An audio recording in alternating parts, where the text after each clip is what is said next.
Então, santo é aquele que foi separado para uma finalidade santa. Ele é um santo.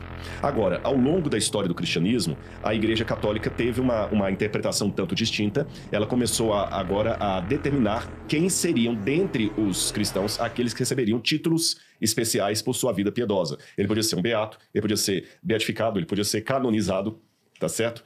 Então, aí você fala de São Paulo que ele foi canonizado santo.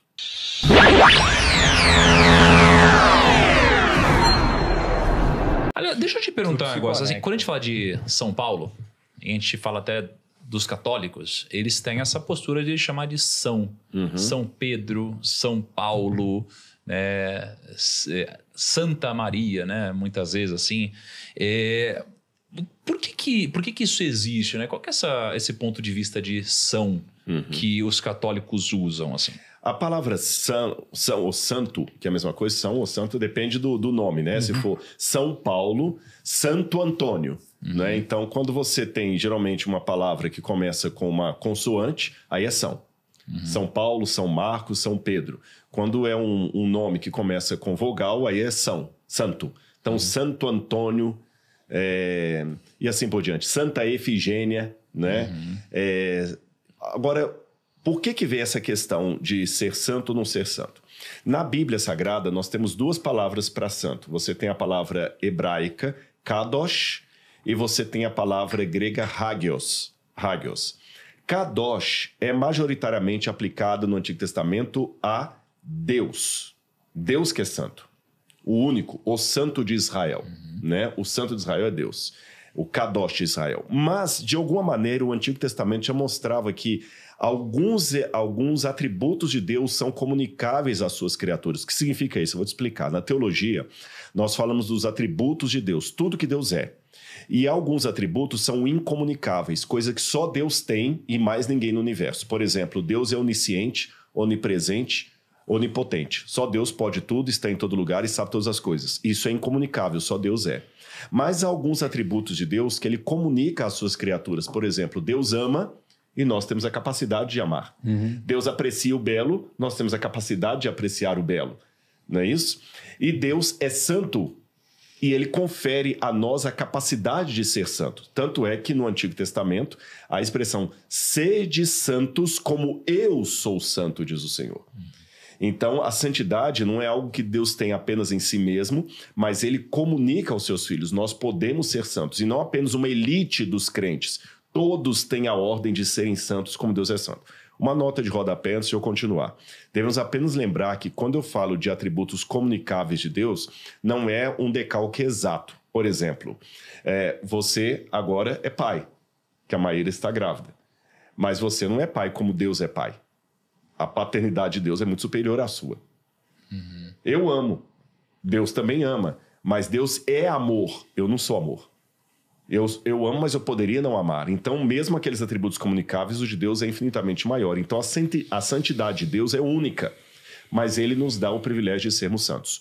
Na época do Novo Testamento, isso foi incorporado ao cristianismo graças a Paulo, que ele sempre se dirige aos irmãos da igreja assim, aos santos da igreja aos santos que congregam na casa de... Então, santos eram um perfil para toda a comunidade de fé, seja do Antigo Testamento ou do Novo. Em síntese, o que significa a palavra santos? Hagios em grego ou kadosh, separado. Então, santo é aquele que foi separado para uma finalidade santa. Ele é um santo. Agora, ao longo da história do cristianismo, a Igreja Católica teve uma interpretação um tanto distinta.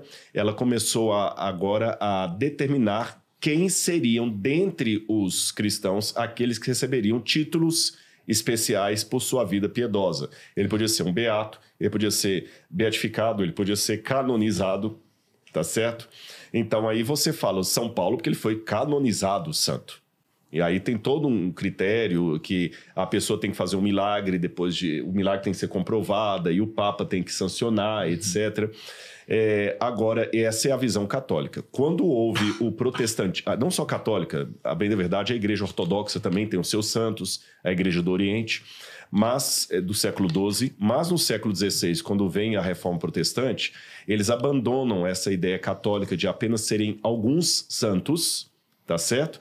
e abandonam. Por isso que os luteranos, presbiterianos, metodistas, anglicanos, batistas não têm São Fulano, São Beltrano, porque eles entendem que a única intercessão entre nós e Deus é Jesus. A Igreja Católica pensa que não, que nós podemos ter Jesus e os santos que também intercedem perante Deus. Essa é a posição católica e de algumas igrejas do Oriente e das igrejas de matriz protestante. Uma vez um amigo meu deu um argumento interessante sobre isso. Ele falou o seguinte, sobre pedir para outros santos intercederem por você, né? Ou seja, eles pedirem algo para Jesus ao invés de você mesmo pedir.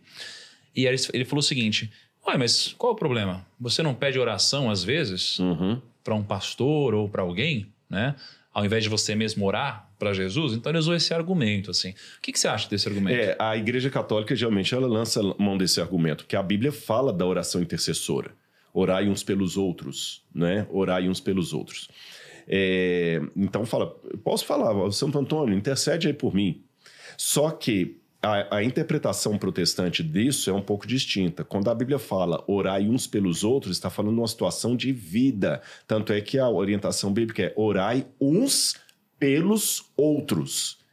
Então eu vou orar lá na minha casa para que vocês sejam felizes, para que o Lucão seja feliz. Eu vou orar sim na minha casa. Mas você também vai estar precisando. Mas você também vai orar por mim. Então é uma troca de orações.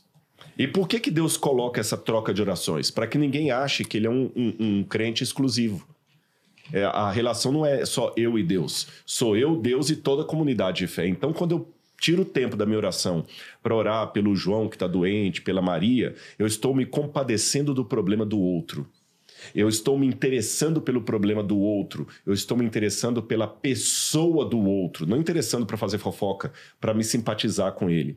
Além disso, eu também estou vendo que eu não sou o único sofredor.